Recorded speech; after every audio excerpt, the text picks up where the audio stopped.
for the screening of Mario Verdone, Il Critico, Viaggiatore, directed by Luca Verdone. In tonight's documentary, the Verdone siblings, Carlo, Luca, and Silvia, together with their husband Christian De Sica, gather to sort through their family's archive and begin to reminisce. As the narrative builds emotionally and intellectually, a portrait emerges of a beloved man and a multifaceted scholar, an expert on the avant-garde movements of the 20th century, particularly Futurism. The full arc of Mario Verdone's life is retraced. His childhood and adolescence in Siena, his passion for the circus, the Venice Biennale, where he served as a selector, Rome, and his work at the Centro Sperimentale di Cinematografia. What emerges is both the rediscovery of a key figure in film criticism and a portrait of an era that brought Italy international fame through its cinema. Tonight, we have the honor and the pleasure of welcoming director Luca Verdone with us, who is going to share his insights about the documentary and the filmmaking process as well. I would also like to thank our friends at NYU, and especially Tom McIntyre, for hosting us tonight, as well as the European American Cultural Foundation for collaborating with our institute for this event. Finally, I would like to take a moment to appreciate the staff of the Italian Cultural Institute, Michele, Pasquale, Ferruccio, and Francesca, who make all of our events possible. And now, please welcome to the podium Michele Giacalone, who will introduce director Luca Verdone. Thank you, Elettra, and I haven't prepared any speech, but I wanted to say, first of all, grazie, Luca. Thank you for coming here. We've known each other, over 20 years about? At least. This is your fifth time here in Washington. So you're almost a son of Washington. You know how to get metro and you know how to go around. I was sort of preoccupied today, but you made it back to the hotel. So, but I would like to stress the fact that the Verdone family is if I'm allowed to say, a dynasty in the world of movies, and especially the father, Mario Verdone, who was a pioneer in and introduced international movies and especially American cinematography to Italy right after the war. And if I'm not mistaken, you showed me some photographs some time ago where your father was there greeting the Americans when they liberated Siena in 1944. This love for the United States, I think, has which Mario, Professor Verdone has had, kind of instilled it and to their sons and the daughter Silvia, of course. And I think that the Verdone family, in many ways, have contributed and championed Italian cinematography, not only their own, but also have promoted aspects of Italian cinematography which are not very well known abroad. But having said that, again, thank you, Luca, and I would like to invite you to the podium here to say a few words. Thank you. Grazie.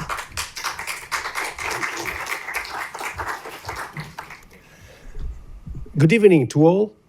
It's for me a special honor and a great pleasure to be here in Washington at NYU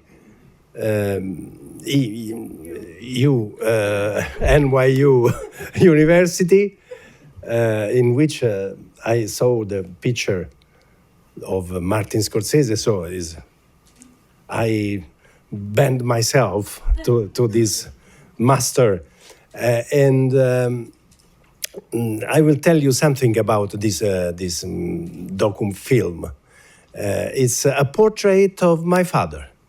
My father, Mario, who was so close friend to the United States. You will ask for why. Because in the time of the Second World War, he liberated as a partisan his city, Siena, and he was close friend to an American soldier who his name is Leo Goldman, who lived in Los Angeles, and this special relationship lasted all over the years. And many times he came in New York University in New York, not in Washington, for his program of teachings, and he was professor there, and it was called as a professor, visiting professor, and his portrait is for me very important because I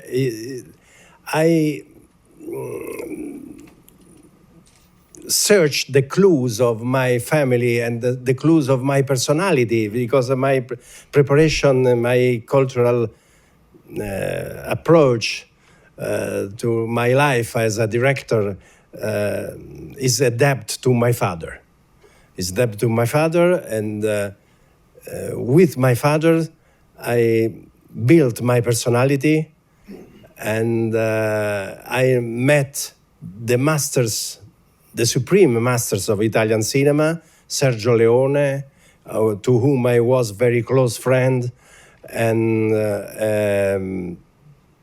Federico Fellini, who was a close friend of my father, Franco Zeffirelli, a very close friend of mine and my father, Vittorio De Sica, who became also the father-in-law of my sister, Silvia.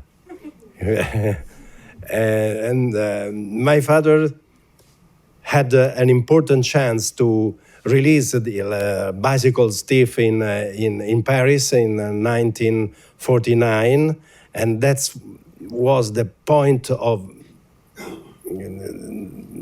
departure for the diffusion and of the films all over the world. I also give to my documentaries an affection value very special, and I also drew on my personality the interest of my father about the avant-garde arts, and so it has been very important because I shot a documentary about the Futurism and the avant-garde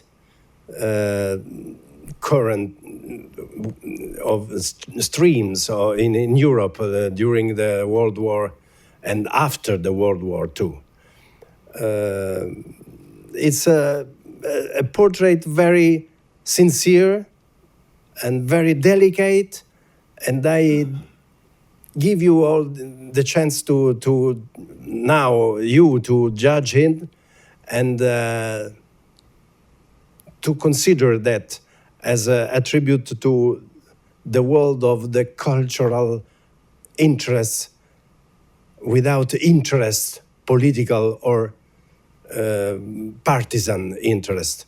This is a portrait of a free man totally devoted to the joy of apprenticeship. To know, to knowledge. Yes.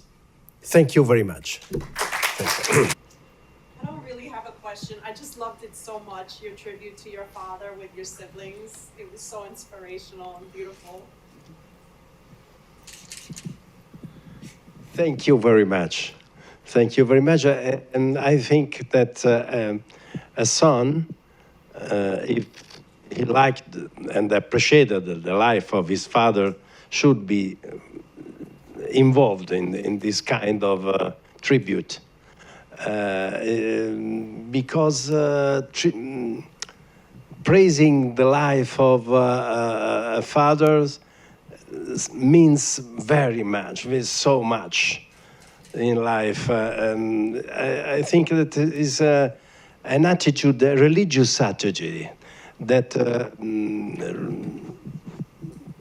remunerates your life. So thank you very much to have noticed that. So there is a different relationship between sons and fathers, and daughters and fathers. Yes. And so I would be interested in hearing your perspective of your sister's view of her father. Yeah, as she said in the movies when she was interviewed, she said that there was a lack of dialogue, no, between them, but the feeling was very strong. Lack of dialogue was compensated by the feelings and the sensitivity and a deep and intense intesa agreement. Yes. Mm-hmm. Okay, I came up with a question. Out of all the siblings, who do you think is the most like your father, and how? Sì. It's a difficult question. Or how are you and your siblings like your father? I'm sure you're all like him in some way. Well, I think to be the most similar in the family to my father, me. My brother is in Italy, and in Europe is very well known as a comedian, but he has an actor. So I'm set to study. I'm available to all is the knowledge of the cultural materials that I touch. My brother is different. My brother is an actor, is a comedian. So it's different. Yes, as a fellow Tuscan, I really appreciate the portrait of the presentation on Toscani. I think. Thank you. Yes. I am a half Tuscan too. I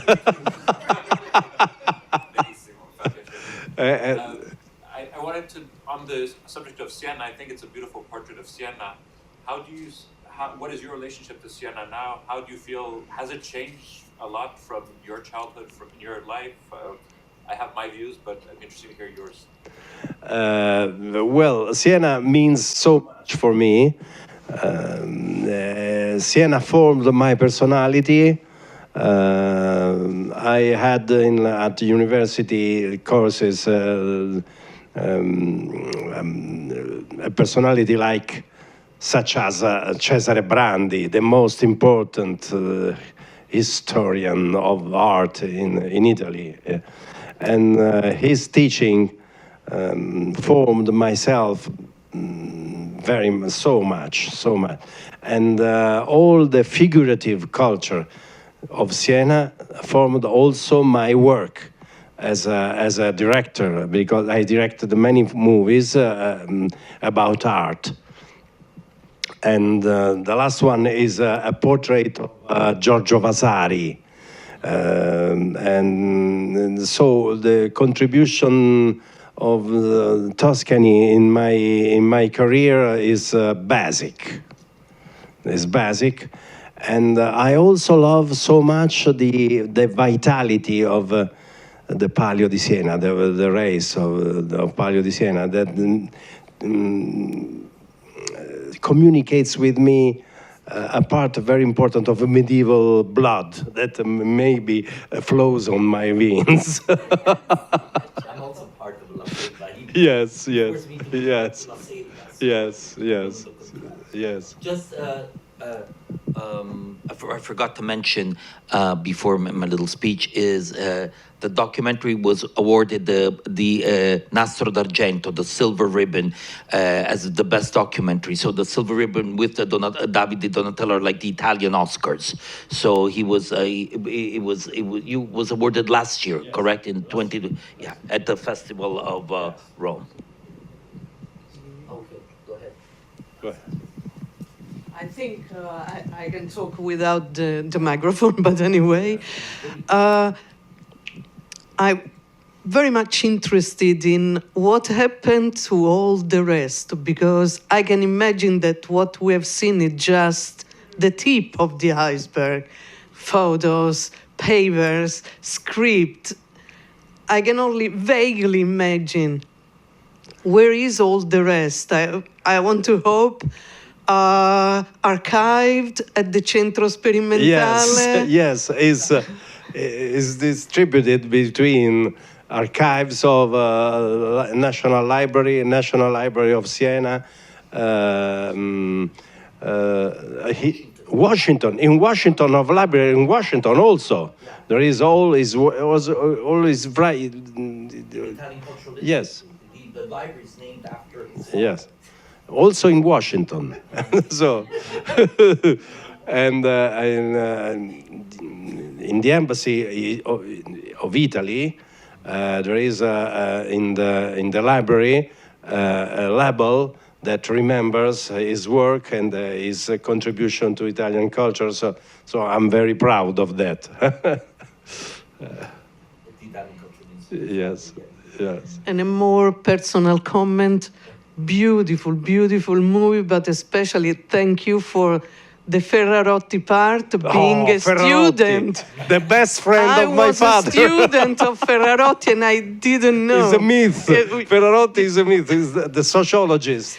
The Yes. most important sociology in the world, I think.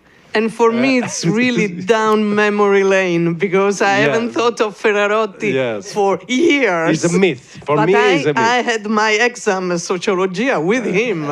So, thank you. You can imagine how much I get amused in my life hearing Fellini, Ferrarotti, De Sica. So most lucky than this, there is no one more lucky than me. Eh? Yes. Thank you. So I wanted to ask you, you chose to call your father, at least in this documentary, a traveler and a critic. Yes. Do you think that's how he would consider himself? Because, he was a very special critic in the sense that he was an artist himself, no? So Yes. do you think that this gives in a different perspective from critics in the era? You yourself in the documentary, you say that he was able to see Fellini where others would not see him, for example. Yes. Good question. He looks also forward. He looks. He looked. His eyes and his glance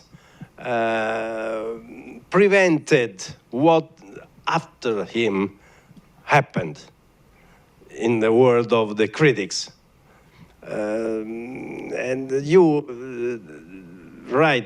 you're right when you say that his glance was so peculiar. Huh?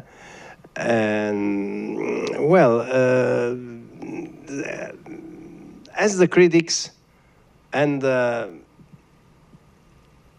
both critics and both the activity as director of documentaries were at the same relevance in his life. No one prevailed on other. This I must confess. Yes. Other questions? I have a question, I guess. I don't know, it's not really a question, but when you talk about the Gothic, right, and medieval or something, and I'm sitting there watching this thing and going, I don't know, it's Siena and it's Renaissance humanism, or that's the genre that this whole thing is in, for whatever, how many centuries you want to pick. But that, and somehow that Italian neorealism or something, after the war, it's just another version of that. Yes. Anyway, I don't know if that's my observation about what's going on. Well, I asked also to myself for that. I think that the beauty maybe built the personality of a man with a glance to the world very wide. I think that the beauty helps. Beauty helps so much in life. I can't explain. Maybe when he was a young man in Siena, he met very important painters, modern abstractists. So maybe that has cooperated to form his personality, passing through the past, the medieval age, to the modern age. I think that the friendship of these important painters like Sadun, like Toti Shaloya, has counted very much. And overall, I think that the cultural traditions of a city like Siena and the medieval treasury, the treasure of the medieval age, gave him so much that he opened also his eyes to the future, for the cultural demands of futures. Yeah? Go ahead. Could you expand a little on the relationship between your father and the United States, since he was such a great traveler? Yes. As I said before, earlier, he came to the United States several times. He was visiting professor at New York University.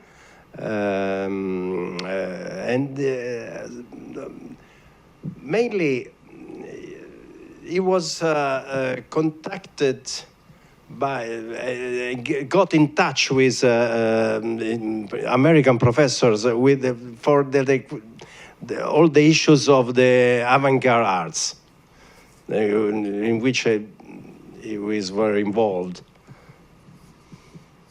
And so the relationship between the United States and my father was very strong. But he came to the United States Many times. New York, Washington also, and Los Angeles, because he was so close friend of the soldier, Leo Goldman. So, yes. What other countries did he enjoy traveling to? Many times. Yes. He go to other countries a lot. Yes, that happened because he was also a membership of the UNESCO, the president of the Italian committee. Yes. Did he have a favorite country? Yeah. We would go more like we said, we've been to Japan. Japan, France, and the United States were his favorite. Japan, United States, and France. Is his favorite places, his favorite countries. So I'd be curious about what kind of life at home, what home life like with your father, like what kind of advice would he give you, what kind of conversations would you have on a regular basis. It's really great to see, like, you know, the way that you guys interacted, especially with that opening 8mm film. But I'm just like curious, so like, what was it like being at home together? He was always very severe. He was always very severe. I've been invited more than once. Yes. Yeah. Very severe. He also criticized my brother's movies and said, I don't like that at all.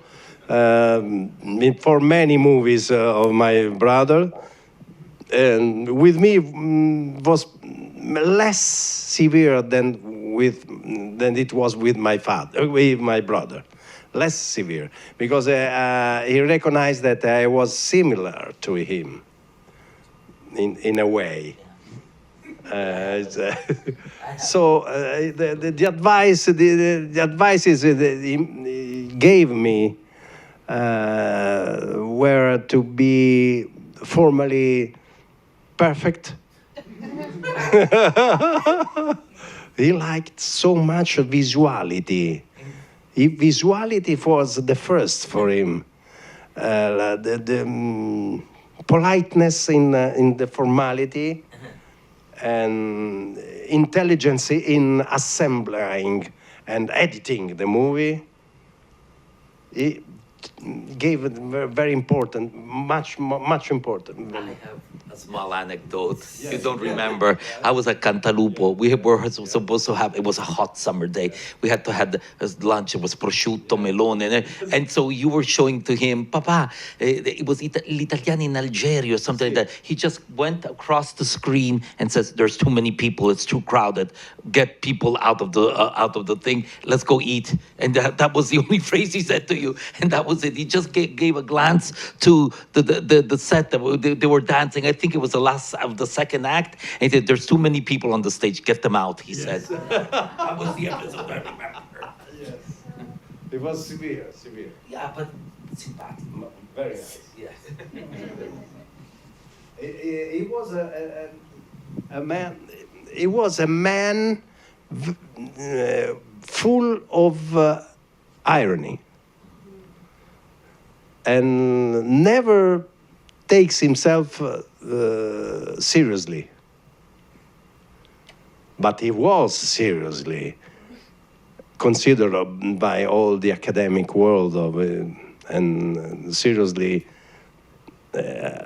praised. Even as a professor, yes. took exams with But failed. yes, but his personality was very ironic and said to laugh about the defects of people, but not with cattiveria, insomma, no. Yes, without malice. But he likes to laugh. Overall, to laugh and to get amusement from things of the world. It was the first, the most important thing in life. What other languages did he speak? My father? Yeah, your father. Did he speak other languages? Yes, he spoke. Japanese. No, Japanese. No, didn't speak Japanese. He made haiku poems in respecting the metro. The meter. Respecting the meter. English. Yes. English, no, not so much. French very well. He spoke very well French and some words in English. In our family, the one who speaks better English is me, yeah? And I'm not so. Christian De Sica doesn't speak English. No. Spanish? Sí, because his mother was Spanish. The mother of my brother-in-law was Spanish, so she speaks very well. Maria Mercader speaks very well Spanish. So relating to what she said about how this film was kind of just the tip of the iceberg, I think she was asking, will there be a sequel? Will there be another? Will there be more documentaries? Yes, I will take out other issues and other materials. Okay, good. We're hungry for more. Yes, and I will do a sequel. I think it worth the while. Thank you so much. Thank you. Thank you. Thank you again, Luca. I wish to thank all of you that you've attended this screening by the deep of heart. And I also wish to thank very much New York University at Washington and overall Italian Cultural Institute. Her director Elettra, and my friend Michele Giacalone. It is a great part of this. Yes, thank you very much.